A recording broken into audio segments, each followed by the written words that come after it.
दोस्तों, आप सभी को मेरा नमस्कार और आप सभी का मेरे इस यूट्यूब चैनल श्रीकर का सफ़रनामा में हार्दिक स्वागत है। दोस्तों, आज हम इस समाज तथा युवाओं से जुड़े कुछ ज्वलंत मुद्दों पे हम बात करेंगे। जी हाँ, ज्वलंत मुद्दे जो हमारे रोज़ दिनचर्या में हमें रोज़ इनसे 2-4 का सामना करना पड़ता है। ऐसा ही एक मुद्दा है बेरोज़गारी का मुद्दा, जिसको हम स्वरोज़गार के द्वारा दूर कर सकते हैं। लेकिन दोस्तों, क्या आपको पता है ये स्वरोज़गार होता क्या है? सुनने में काफ़ी भारी भरकम शब्द लगता है स्वरोजगार, लेकिन ऐसा बिल्कुल नहीं है दोस्तों। स्वरोजगार काफ़ी सरल और सीधा सा इसका मतलब है अपना रोजगार खुद करना। लेकिन इससे पहले इन चीज़ों को डिस्कस करने से पहले दोस्तों मैं एक कहानी आपको छोटी सी कहानी आपको सुनाना चाहता हूँ। दोस्तों, 4 मित्र थे। खरगोश के 4 मित्र थे, तो उनमें बहुत अच्छी दोस्ती थी। ज़्यादा वो हर अपना सामान शेयर किया करते थे। दिनचर्या में हर जगह सुबह से शाम साथ रहा करते थे। लेकिन दोस्तों, एक दिन क्या हुआ, एक खरगोश के पीछे कोई एक बड़ा जंगल का जानवर पड़ गया, जैसे लायन। तो वो अपने उसने सोचा कि मुसीबत के वक्त में मैं क्या करूं, तो वो अपने पहले दोस्त के पास गया। उस दोस्त ने उसको मना कर दिया कि मैं आपकी मदद कोई नहीं कर सकता हूँ। दूसरे के पास गया, इसी तरीके से लास्ट में एक दोस्त के पास गया। उसने कहा भाई यहाँ से भाग जा, क्योंकि तेरी वजह से मेरी जान भी मुश्किल में है। तो उस खरगोश को समझ में आया कि अब मेरा कुछ होने वाला नहीं है। जब उसको ये समझ में आया कि मेरा कुछ होने वाला नहीं है, तो उसने अपने दिमाग का इस्तेमाल किया और वहाँ से तेज़ी से दौड़ लगाई और एक झाड़ी में छिप गया, झाड़ी में छिप के अपनी जान बचाई। जी हाँ दोस्तों, इसका क्रक्स ये है कि आप अपनी मदद स्वयं कीजिए। जी हाँ, इस भूमिका के साथ मैं आज इस ब्लॉग की शुरुआत करता हूँ, एपिसोड की शुरुआत करता हूँ कि आप अपनी मदद जब हम स्वयं करेंगे, इसको हम स्वरोजगार कहते हैं। दोस्तों, हम सबको पता है कि बेरोजगारी की समस्या कितनी भयावह है, भयानक है, क्योंकि दिन पर दिन जब जनसंख्या बढ़ रही है, तो नौकरियां भी बढ़ रही हैं, लेकिन उतनी नौकरियां हम अवेल नहीं कर पा रहे हैं जिस हिसाब से जनसंख्या बढ़ रही है, जिससे बेरोजगारी की जो समस्या है वो भयावह रूप ले रही है आजकल के इस दौर में, जिससे हमारे कई युवा साथी, जो कई युवा पीढ़ी है, वो फ्रस्ट्रेशन की गिरफ्त में आके अपनी जिंदगी से हाथ धो बैठ रहे हैं, या कोई ऐसा अनड्यू सर्कमस्टांसिस पे कैसे कदम उठाने की बात कर रहे हैं, जिससे उनसे परिवार तथा समाज को एक धक्का पहुंचता है। इसलिए दोस्तों, स्वरोजगार एक ऐसा ऑप्शन है जिससे हम न केवल अपनी मदद कर सकते हैं, अपने समाज की मदद कर सकते हैं और आसपास कई लोगों को रोजगार दे भी सकते हैं। जी हाँ दोस्तों, इस तरीके के रोजगार को हम स्वरोजगार कहते हैं, क्योंकि सरकारी नौकरी के भरोसे बैठना ये तो कतई अच्छी बात नहीं है, क्योंकि नौकरी सिर्फ उन्हीं लोगों को मिल सकती है, लिमिटेड नौकरियां हैं। तो इसलिए हम नौकरी पे भरोसा नहीं रख सकते हैं और ऐसा कुछ ना कुछ कार्य कर सकते हैं जिससे अपनी कमाई, अच्छी खासी कमाई हो और अपनी ज़िंदगी आसान बना सकें और कई लोगों को हम रोज़गार दे सकें। जी हाँ दोस्तों, इस तरीके की एक दोस्तों जनसंख्या का इतनी बड़ी है, तो क्यों ना हर चीज़ में हम नेगेटिविटी को क्यों देखें?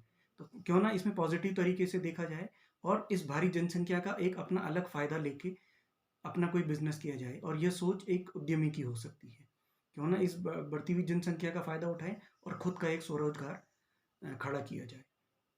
स्वरोजगार का मतलब है दोस्तों, खुद पे स्वयं खुद के दम पे कार्य करना, किसी की नौकरी किसी और की नौकरी ना करना और खुद का अपना बिजनेस करना, धंधा करना, कारोबार करना, व्यवसाय स्थापित करना और पैसा कमाना स्वरोजगार कहलाता है। दोस्तों, कई मामलों में स्वरोजगार छोटा हो सकता है, कई मामलों में स्वरोजगार बड़ा हो सकता है, लेकिन स्वरोजगार की शुरुआत करने के लिए दोस्तों हमें किसी बहुत बड़े विश्वविद्यालय में जाने की ज़रूरत नहीं है, किसी बहुत बड़े इंस्टीट्यूशन में, बहुत बड़े एजुकेशनल डिप्लोमा, सर्टिफिकेट्स, डिग्री की ज़रूरत नहीं है। लेकिन दोस्तों, सिर्फ ज़रूरत है बुलंद हौसलों की, कुछ कर गुजरने की चाहत की, क्योंकि वो कहते हैं ना दोस्तों, भगवान भी उसकी मदद करता है जो अपनी मदद स्वयं करता है। तो इसलिए दोस्तों, आजकल सरकार भी स्वरोजगार को प्रोत्साहित कर रही है और छोटे-छोटे ऐसे कोर्सेज़ गवर्नमेंट इंस्टीट्यूशंस में एस्टेब्लिश किए गए हैं, जिनकी मदद से हम उन लोगों को बिज़नेस करने के बहुत सारे तरीके बताते हैं। लेकिन इसके अलावा दोस्तों बहुत सारे लोग ऐसे हैं जो किसी बड़े स्कूल में नहीं गए, किसी बड़ी यूनिवर्सिटी में नहीं गए, लेकिन अपने दम पे उन्होंने स्वरोजगार के केंद्र स्थापित किए हैं, जो कि ना कि सिर्फ अपने लिए रोजगार का एक ज़रिया बनी है, आने वाले आस-पास के जो कई गाँव हैं, उनको भी वो रोजगार देती हैं और हमारे देश की इकोनॉमी में एक बहुत बड़ा रोल प्ले करती हैं। जी हाँ दोस्तों, एक ऐसा एग्ज़ाम्पल मैं आपके सामने आज पेश करना चाहूँगा। भारतवर्ष, उसके अंदर एक छोटा-सा राज्य उत्तराखंड। उस राज्य के अंदर एक छोटा सा शहर अल्मोड़ा। जी हाँ दोस्तों, अल्मोड़ा के अंतर्गत एक छोटा सा कस्बा काकड़ी घाट, जिसमें वहाँ की एक महिला उद्यमी श्रीमती दीपा देवी जी ने सन 2012 में एक उद्यम की शुरुआत की, जिसका नाम रखा पीसी लूण, मतलब पिसा हुआ नमक, जिससे अपने जो स्वरोजगार की स्थापना की और गांव में कुछ महिलाओं को लेके देखा कि वहाँ पे किस चीज़ की ज़रूरत है, किस चीज़ की रिसोर्स अवेलेबिलिटी हमें ज़्यादा हो सकती है, जिसके अनुसार हम अपने बिजनेस को स्टैब्लिश कर सकते हैं। जब उन्होंने देखा 2012 में, तो दोस्तों इसमें सिर्फ उन्होंने क्या किया, उसमें उन्होंने सिर्फ दिमाग लगाया और उस प्रोडक्ट की ब्रांडिंग की, जिसको नाम दिया सिलबट्टे से पिसा हुआ नमक। सिलबट्टा दोस्तों एक पत्थर का एक स्ट्रक्चर होता है, जिसके नीचे एक प्लेट होती है पत्थर की, एक पत्थर की शिला होती है, जिसको दोबारा पत्थर से ही ऊपर से उसमें जो भी सामग्री है पिसा जाता है। और आज उनके पास कम से कम 20 वैरायटी से ज़्यादा नमक है, और उस तरीके के वो और भी जो पहाड़ी उत्पाद हैं उनको दुनिया के अलग अलग कोनों कोनों तक पहुंचा रही हैं। तो दोस्तों, मेरा कहने का मतलब ये है कि हम कोई भी काम छोटा या बड़ा नहीं होता, बस सिर्फ इतनी हिम्मत है कि हम उस कार्य को करने के लिए अपने दिमाग को सही डायरेक्शन में लगाएं, अपने हौसलों को बुलंद रखें, सही गाइडेंस लें और सही तरीके से चलें, जिससे हम अपना कार्य तो करेंगे ही करेंगे और हम दूसरों को भी रोजगार दे सकते हैं। और श्रीमती दीपा देवी ने धीरे धीरे with the period of passage of time आज उनके पास 20 से ज़्यादा प्रोडक्ट हैं और स्वरोजगार का एक अनोखा जो आयाम स्थापित किया है उन्होंने। वहाँ पे जाने वाले लोग सिर्फ नमक ही नहीं खरीदते, उन्होंने उस क्षेत्र को और बढ़ाया, उस उद्यम को धीरे धीरे और बढ़ाया, उन्होंने जो पहाड़ी रिसोर्स सामग्री हमारे पास अवेलेबल है, अचार है या फिर पहाड़ी हल्दी है, पहाड़ी गर्म मसाले हैं, जिनकी उस क्षेत्र में, ना कि सिर्फ उस क्षेत्र में बल्कि आसपास के और क्षेत्रों में भी ज़्यादा डिमांड है, उसको स्टैब्लिश करने की कोशिश की। और आज वो सिर्फ अपना नाम अपने एरिया में नहीं, सिर्फ उत्तराखंड का नाम रोशन नहीं कर रही है, उत्तराखंड के साथ साथ उस जगह का नाम, उस छोटे से कस्बे का नाम और साथ में विश्व पटल पे भारतवर्ष का नाम भी रोशन कर रही हैं। और सिर्फ अपने लिए रोजगार स्थापित नहीं कर रही हैं, साथ साथ दोस्तों वो अपने साथ कई अन्य ग्रामीण महिलाओं को रोजगार दे भी रही हैं। तो मैं आज सलाम करना चाहता हूँ इस मंच से ऐसे उद्यमी को, जिन्होंने सिर्फ अपने क्षेत्र का नाम रोशन नहीं किया, अपने साथ अपने भारतवर्ष का नाम रोशन किया और अपने लिए ना सोच के आसपास के कुछ और लोगों को भी रोजगार देने की कोशिश की है।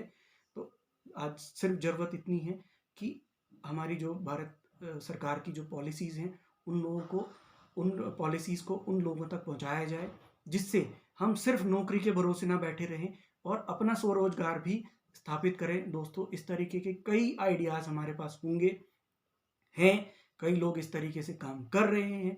तो मैं दोस्तों, मेरा जो चैनल देख रहे हैं, मैं उन सभी से अपील करूंगा, अगर आपके पास इस तरीके का कोई आइडिया है या आपके आसपास कोई इस तरीके का काम कर रहा है, तो उसकी स्टोरी आप मुझे कृपया मेरे चैनल के माध्यम से मुझे देने की कोशिश करें, ताकि मैं अपने चैनल से उस स्टोरी को भी हाईलाइट करूं। और मैं अपने देखने वाले व्यूअर्स से ये अनुरोध भी करूंगा कि इस चैनल को, इस सब जो एपिसोड है, इसको ज़्यादा से ज़्यादा लोग शेयर करें, ताकि इस तरीके की जो इन्फॉर्मेशन है उन युवाओं के पास भी पहुंच सके, जो युवा नौकरी न मिलने के कारण हताश हो चुके हैं।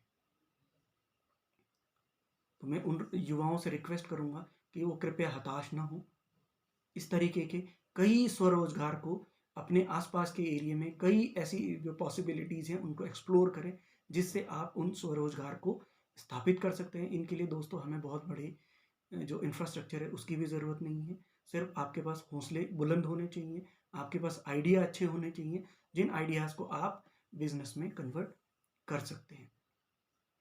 तो दोस्तों, अगर आपको ये मेरा एपिसोड पसंद आया हो तो आप इससे ज़्यादा से ज़्यादा लोग को शेयर करें, ताकि ये इन्फॉर्मेशन, स्वरोजगार की इन्फॉर्मेशन लोगों के पास ज़्यादा से ज़्यादा पहुंच सके, जिससे वो लोग भी स्वरोजगार को कर सकें, जो लोग करने की सोच रहे हैं। जिन्होंने कर लिया है वो तो अच्छी बात है, जो लोग करने की सोच रहे हैं तो उनको इस तरीके के छोटे छोटे आइडियाज़ मिले और उन आइडियाज़ को वो क्रियान्वित कर सके किसी भी परियोजना के साथ, अपने छोटे से स्मॉल स्केल इंडस्ट्री के रूप में।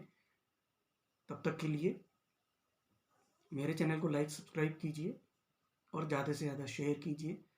मिलते हैं आपसे अगले एपिसोड में, तब तक प्रसन्नचित्त रहिए, स्वरोजगार के बारे में सोचिए, जिससे ना कि अपनी मदद हो सके, लेकिन आसपास कई लोग जो हैं उनकी भी मदद हो सके। धन्यवाद, नमस्कार।